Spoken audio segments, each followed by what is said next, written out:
Balai Cerap Al-Biruni Tanjung Dumpil di Putatan berpotensi dibangunkan sebagai pusat pendidikan falak dan astronomi Islam di Sabah selain menjadi pusat penyelidikan yang berdaya saing dan berteknologi tinggi. Ketua Menteri Datuk Seri Panglima Haji Jinor berkata, Balai Cerap ini juga berpotensi menjadi destinasi pelancongan ilmu yang mampu menyumbang kepada pertumbuhan ekonomi negeri. Bagi menjayakan hasrat ini, aspek infrastruktur perlu dilengkapkan dengan pelbagai kemudahan. Ini termasuk penambahbaikan fasiliti cerapan, ruang pameran interaktif, dewan pembelajaran, kemudahan pengunjung serta akses yang lebih mesra pelancong. Beliau menyatakannya sempena Majlis Pelancaran Ru'yah Hilal Rasmi Ramadan 1447 Hijrah peringkat negeri Sabah. Ucapan disampaikan Exco Agama Datuk Dr. Muhammad Arifin Muhammad Arif. Majlis ini bukan sahaja mempunyai nilai spiritual yang tinggi, bahkan mencerminkan kesungguhan kerajaan dalam memastikan urusan agama Islam diurus dengan penuh tanggungjawab, profesional dan berintegriti. Umat Islam diajak menjadikan Ramadan tahun ini lebih baik daripada sebelumnya dengan memperbanyak amalan dan mengukuhkan perpaduan masyarakat. Mufti Negeri Sabah Datuk Bungsu Aziz Jaafar berkata, Ramadan adalah bulan terbaik untuk melipat gandakan ibadah serta mengelak perpecahan walaupun berbeza pandangan. Ramadan kali ini kita berharap umat Islam di Sabah khususnya akan dapat meningkatkan amalan mereka, kesatuan diri mereka bersama masyarakat, elakkan perpecahan walaupun mungkin perbezaan politik dan lain-lain, tetapi sama-sama kita mengimarahkan Ramadan dengan qiyam dan juga siyam, puasa dan juga bertarawih insya-Allah. Sementara itu, Yang di-Pertuan Negeri Sabah Tun Musa Aman berkenan menghadiri majlis doa selamat sempena melihat anak bulan Ramadan 1447 Hijrah di Istana Seri Kinabalu.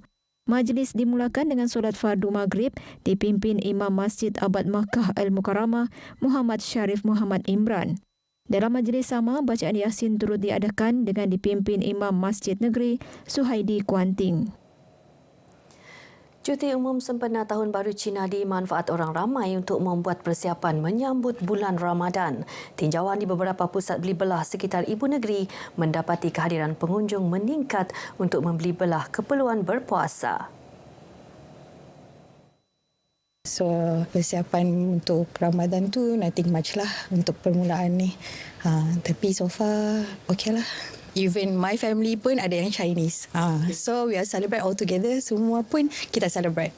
Dari buat persiapan Ramadan macam biasa aja lah.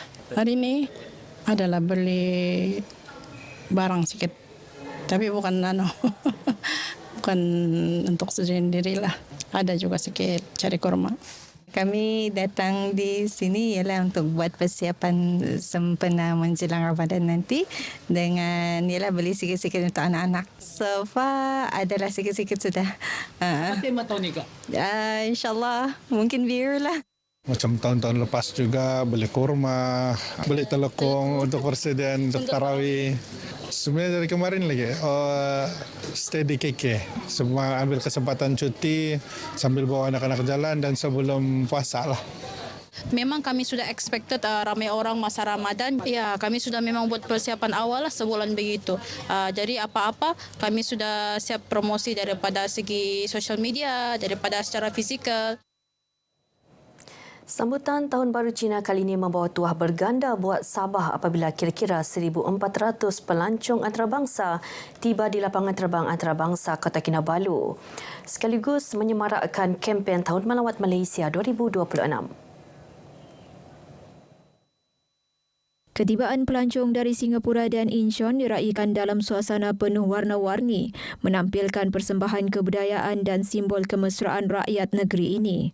Menurut Menteri Pelancongan Kebudayaan dan Alam Sekitar Datuk Jafri Arifin, inisiatif sama turut dilaksana di Tawau melibatkan kira-kira 400 pelancong dari China termasuk Shanghai selain penerbangan domestik.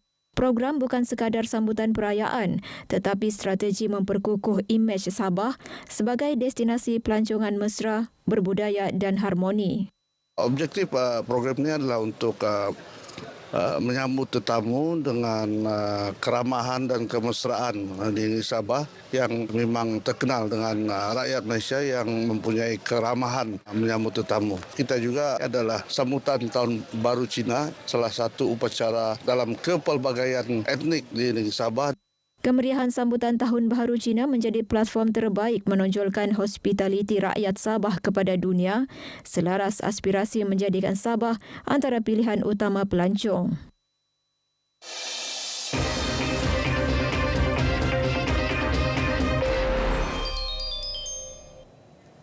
Di Sabah, kepelbagaian bukan sekadar realiti tetapi satu cara hidup yang menyatukan.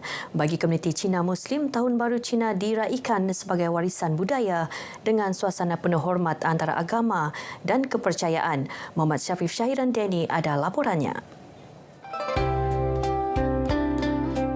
Sebagai sebahagian daripada masyarakat majmuk di negeri ini, Cina Muslim di Sabah hidup harmoni bersama keluarga dan komuniti bukan Islam tanpa memisahkan ikatan kekeluargaan. Bagi saya, sebagai seorang Muslim berketurunan Cina, Tahun Baru Cina bagi saya bukan lagi soal kepercayaan, tetapi warisan budaya dan keluarga. Ia adalah masa untuk mengeratkan silaturahim, menghormati orang tua kita serta menyemai nilai kesyukuran dan kebersamaan, nilai yang juga sangat dituntut dalam Islam. Tapi selepas syahadah menjadi seorang Muslim, budaya itu tetap diteruskan. Cuma hanya aktiviti penyembahan nenek moyang bertukar. Kami hanya kumpul bersama, makan dan juga bertukar idea antara adik-beradik, saudara mara dan juga agih angpau, pai hongpau. Itu adalah momen yang sangat-sangat gembira. Elemen budaya seperti ziarah keluarga, jamuan halal dan pemberian angpau dilihat sebagai simbol kasih sayang dan kebersamaan. Kami masih sambut dengan biasa tapi agak tenang dan tidak lagi semacam dululah.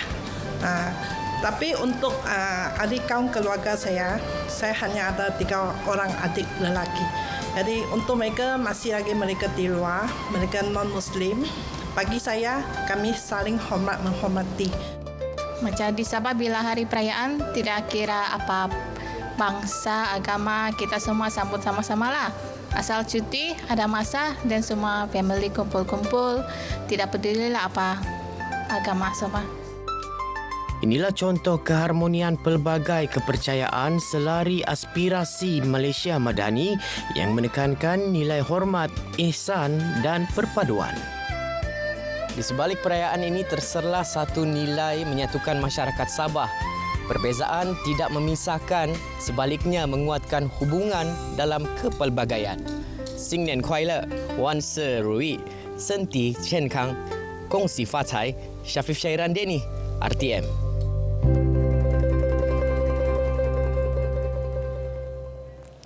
Langkah tepat dan strategik untuk membina tenaga kerja mahir selari keperluan industri Sabah. Itu reaksi diterima susulan fokus TVET bermula di bangku sekolah dalam rancangan pendidikan Malaysia 2026-2035. Ketua Pegawai Eksekutif Institut Kajian Pembangunan Sabah, Datuk Dr. Ramza Dambul berkata, pendekatan ini menyokong hala tuju Sabah Maju Jaya 2.0 yang mahu mempelbagai ekonomi bukan lagi bergantung kepada komoditi semata-mata. RPN itu sangat bertepatan dengan aspirasi Sabah ketika ini. Tambahan pula, Sabah ini paling ramai daripada segi keciciran. Keciciran yang tidak dapat memasuki ke universiti, pendidikan tertiary daripada segi lepasan SPM. Jadi sebenarnya TVET ini adalah satu lagi laluan yang penting untuk kita memberikan kemahiran dan juga persediaan. Menurutnya, TVET membuka laluan pantas ke alam pekerjaan dengan kemahiran teknikal yang terus boleh diguna industri. Namun tegas beliau, pelaksanaan berkesan memerlukan fasiliti lengkap dan latihan praktikal mencukupi terutama di luar bandar. Sekian paparan berita pagi Sabah kali ini menyusul selepas ini berita pagi Sarawak bersama Debbie Amanda Padan. Salam Malaysia Madani.